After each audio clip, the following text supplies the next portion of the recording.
Hello students, how are you guys? So in the previous lecture, we have just gone through the basic mathematics. Now let's come to the topic, the basic techniques of investment appraisal. Let me choose the pen first. Okay, Hmm, let's have now this one.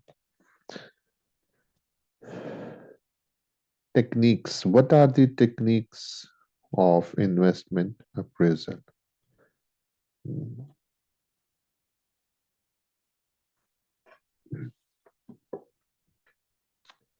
First technique is ROCE, which is most commonly known as accounting rate of return, and this is the only technique which is profit based.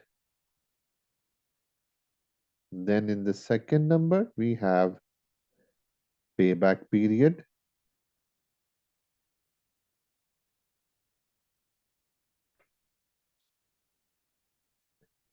Then we have discounted cash flow techniques, and in those techniques we have NPV method, IRR, MIRR,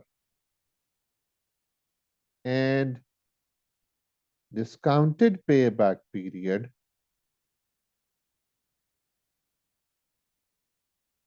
and lastly duration.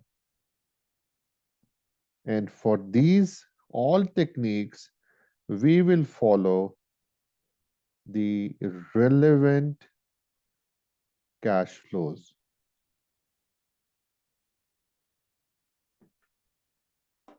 Let's move directly to the first topic, and that is ROCE, which is normally called ARR. What is the formula for it? Average profits divided by initial capital employed into 100. There is another formula, average profits divided by average capital employed into 100. So this is up to the policy of the company, which on which basis company is going to measure the ROCE. How you will measure average profits?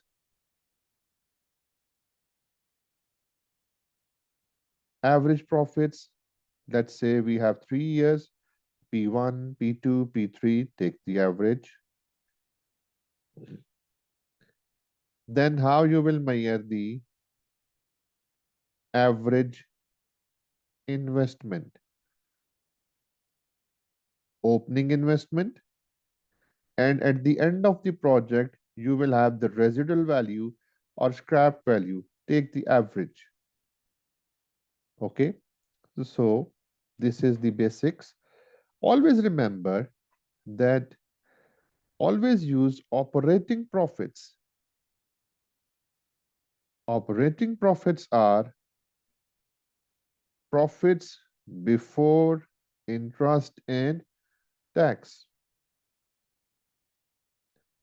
And here, don't forget to deduct depreciation, because profits are not cash flows. Here, you will deduct the cash expense as well as non-cash expense. So depreciation will be deducted. Then the tax depreciation or capital allowances, you will going to ignore over here. They are of no usage here. Tax depreciation or capital allowances are important once you are basically into the cash flows. And lastly, ignore the tax. So what will be the format? One, two, three. First of all, record the revenue. then deduct the costs,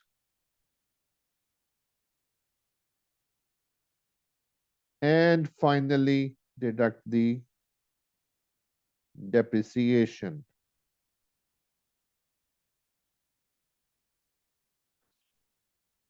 This is the profit figure. Now take the average of these profits.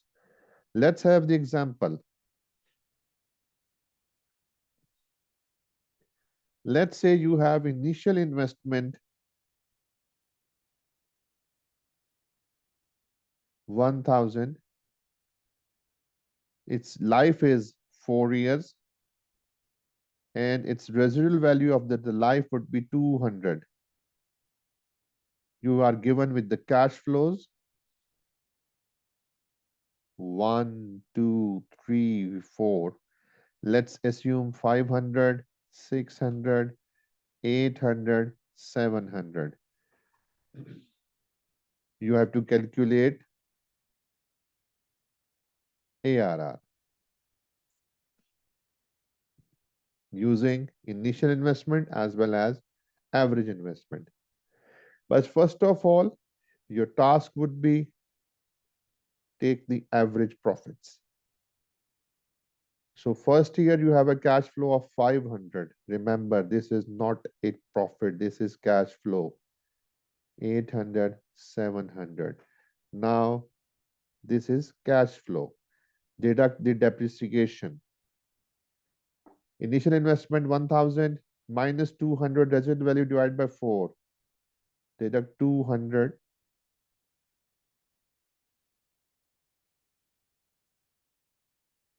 300, 400, 600, 500. Now take their, this is profit, take their average.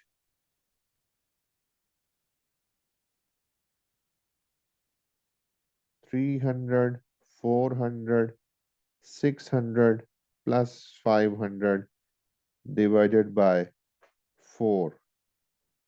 7, 13, 18. This is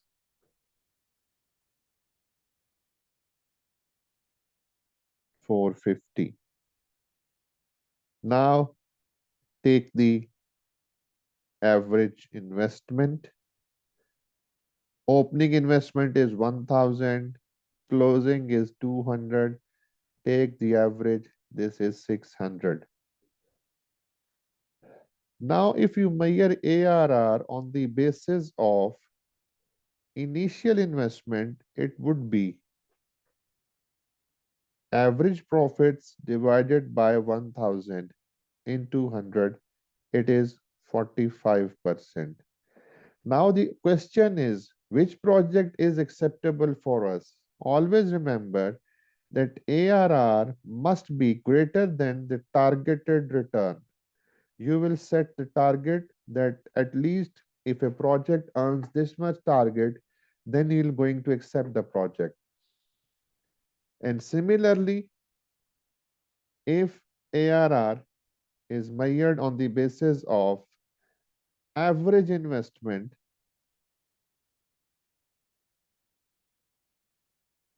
then it's 450 divided by, what was average investment? It was 600.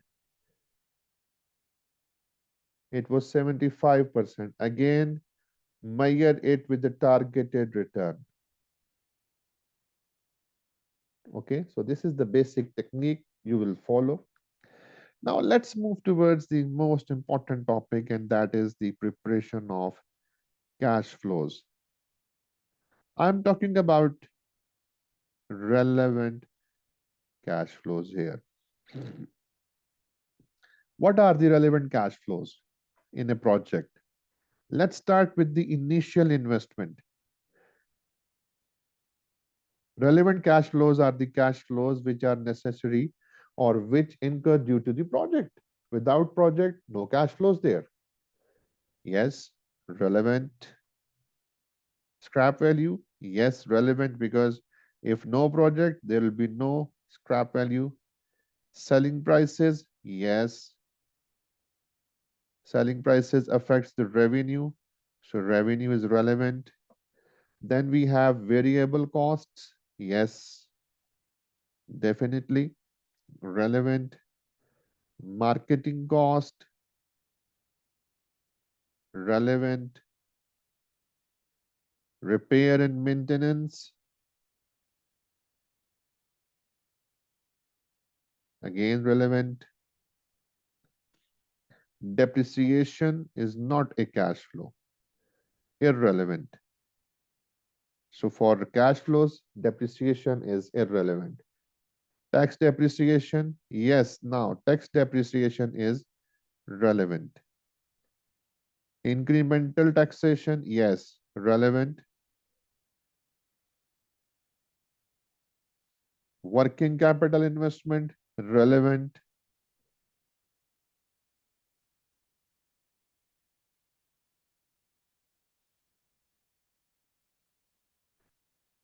Specific fixed cost, relevant,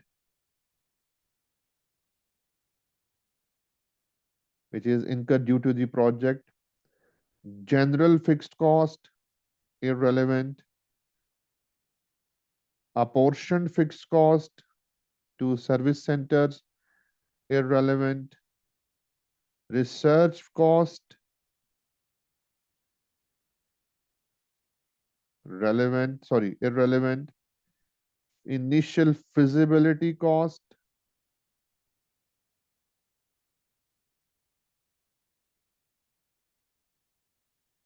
irrelevant.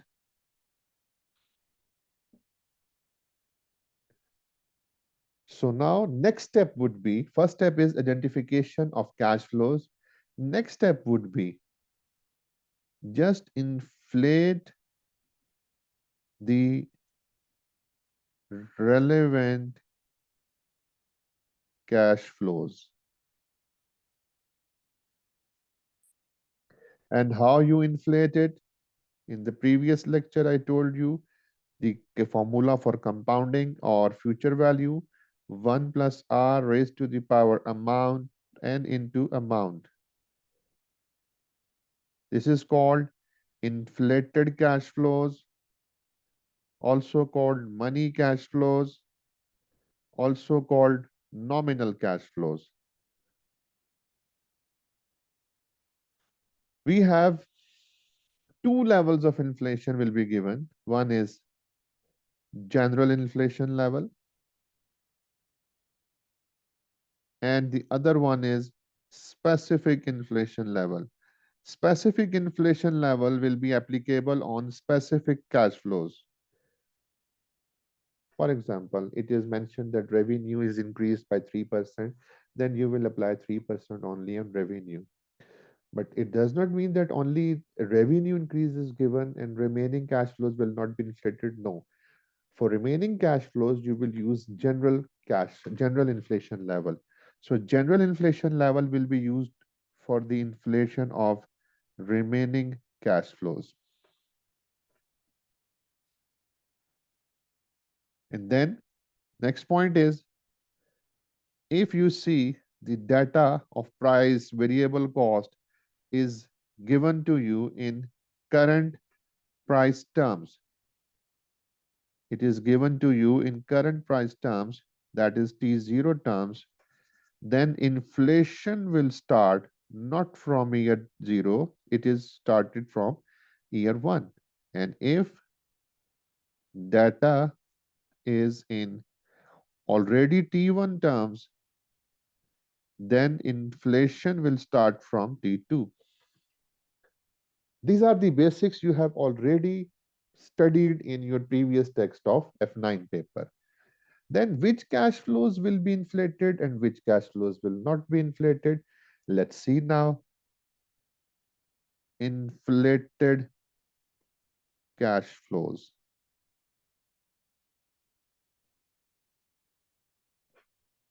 First of all, initial investment. Initial investment will be incurred right now. So do not inflate it. Similarly, scrap value. Scrap value will be given to you already inflated. So Do not inflate it as well. Selling price, yes, inflated. Variable cost, inflated. Fixed cost, inflated. Working capital, inflated. But always remember tax and tax depreciation. Do not inflate it. Okay? Why? Because tax are applicable on profits and profits are already inflated. And why tax depreciation are not inflated? Because tax depreciation is available on initial investment and initial investment is also not inflated. Now let's come to the format which you will follow. Um, 0, 1, 2, 3. First of all, revenue. Which revenue you will record over here? Inflated. It starts from year 1. Then variable cost. It is also inflated. Deducted. Then fixed cost. This is also inflated. Then tax depreciation. Tax depreciation will be shown in the working.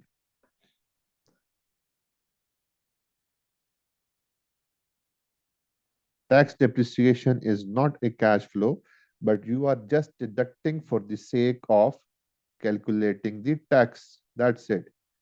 So this is your profit before tax. Now deduct the tax from it. Let's say taxes are payable in arrears.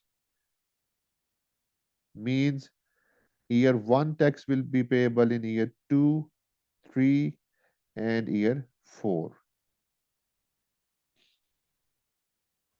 Now once you have already calculated the tax, now add back the tax depreciation.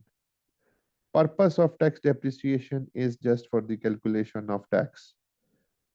And the last scrap value that will be in year 3, and then working capital investment. This will I show you in the working. It will start from year 0, then again outflow,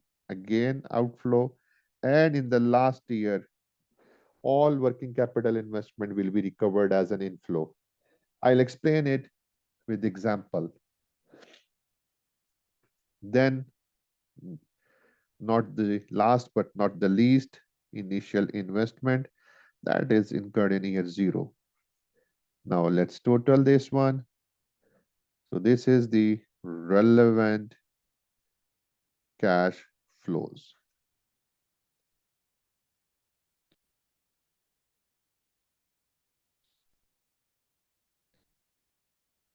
Now, how you will calculate the tax depreciation?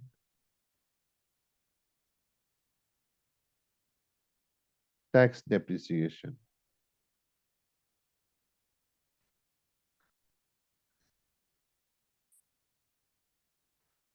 You know, tax authorities do not allow accounting depreciation.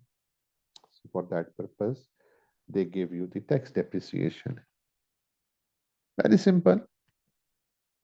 Let's say if you have been provided with initial investment of 1,000, life is 4 years,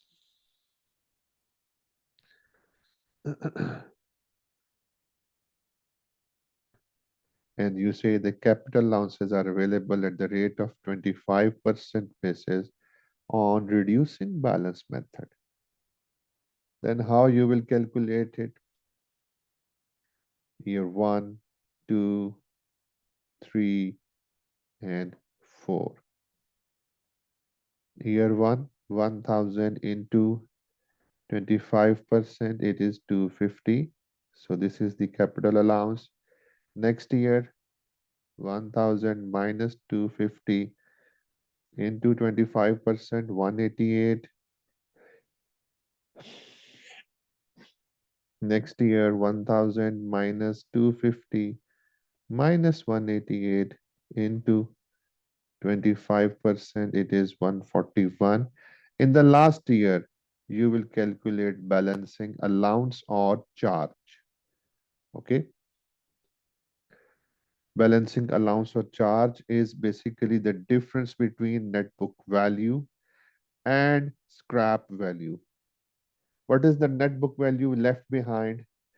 1000 minus 250 minus 188 minus 141.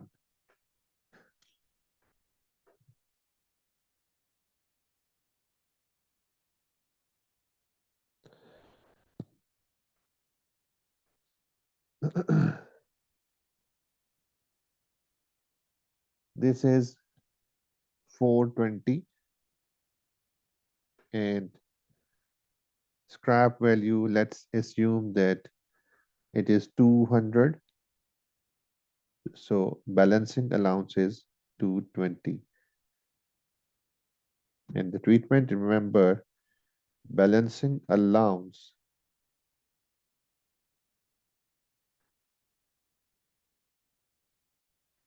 balancing balancing allowance is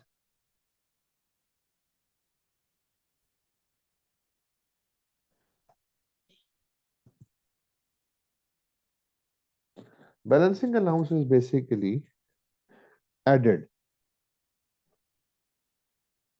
in capital allowances or deducted from profits.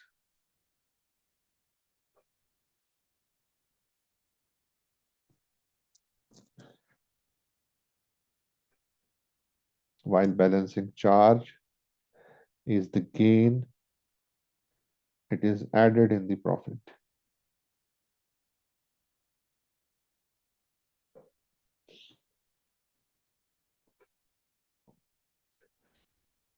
Now, incremental taxation. What is incremental taxation? You know, you are already giving the tax on your existing profit, but once you are having this project, you will definitely earn more profit and you have to pay extra tax, that is incremental taxation. So always remember, if tax is payable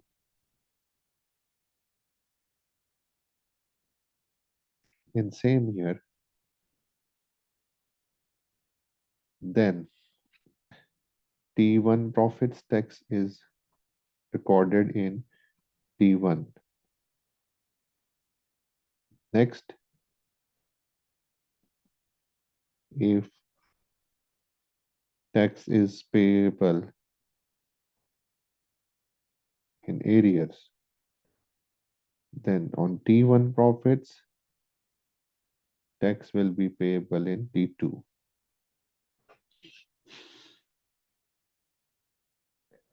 Now let's come towards working capital investments.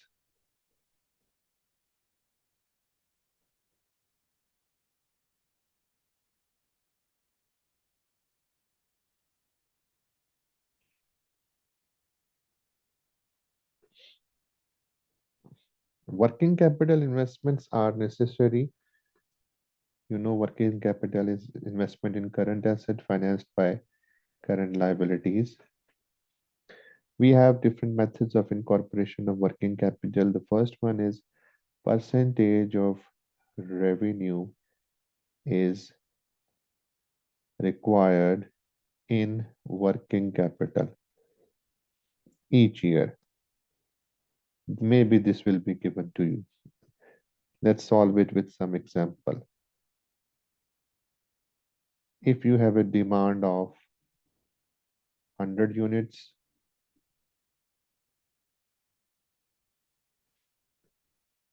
and selling price is $10 per unit in current price terms,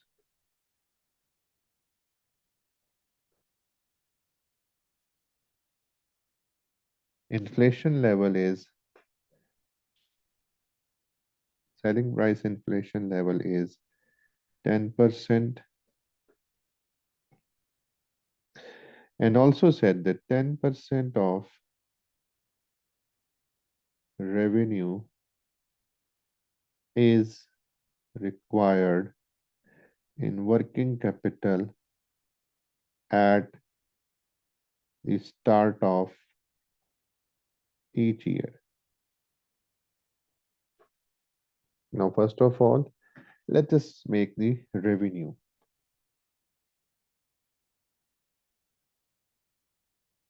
One, two, let's say, assuming 4 years. In the first year, inflation starts from year one because data is given to you in price terms, current price terms. 100 into 10, 1000 into 1.1. This is 1100. Gross it up 1.1, 1210, 1330, and 1460. Now, these are the revenues. Now, let us incorporate the working capital.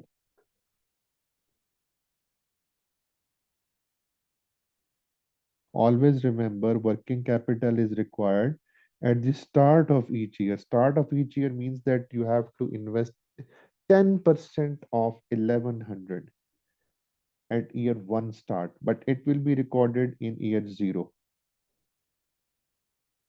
Okay, it will be recorded in year zero because any cash flows, if it occurs at year start, it will be recorded in the previous year.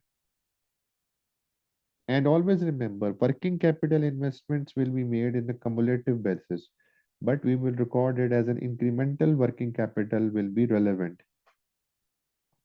Now, at the start of year two, take the 10% of 120, 1210. So by the start of year two, we require 121. Out of this 121, we already invested 110. So in year one, I will record only 11. Next is again, take the 10% of this one, 133. Out of this 121 already incurred. So we have incremental working capital of 12, then 146, 13. So now you know that by the end of the project, the investment you made in inventory, receivable, they will be released, they will be recovered. So by the end, all of the investment you made will be recovered in full. That is why in the format I told you, I have basically made in the last year working capital as inflows. So I will be putting the 146 inflow value here. Okay. What are the assumptions I am following or we will be following, and you will tell in your exam? All cash flows occur at year end, and any of cash flow occur at year start, it is assumed it to be at previous year end.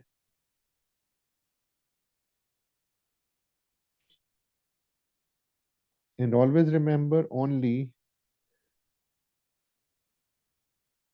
incremental working capital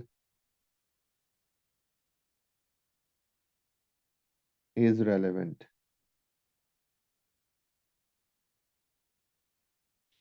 Let's have example.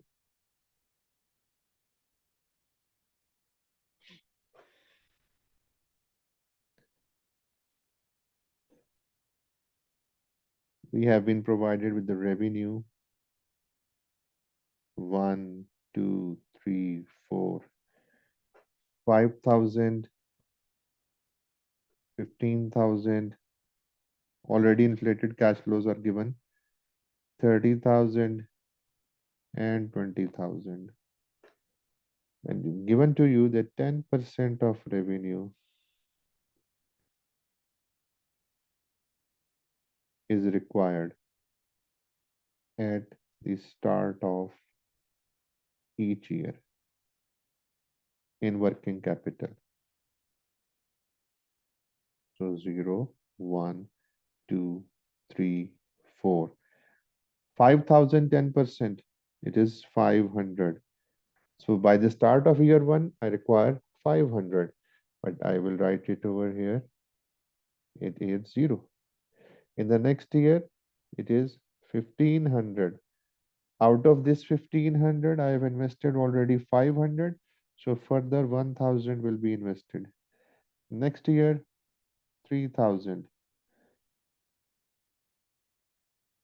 1,500 will be incremental. In the next year, I require 2,000, but already invested 3,000. This means that now 1,000 of the working capital investment is recovered. So in the last year, total of the investment you made is 3,000. Out of that 3,000, 1,000 is recovered. So remaining 2,000 will be shown as inflow in the last year.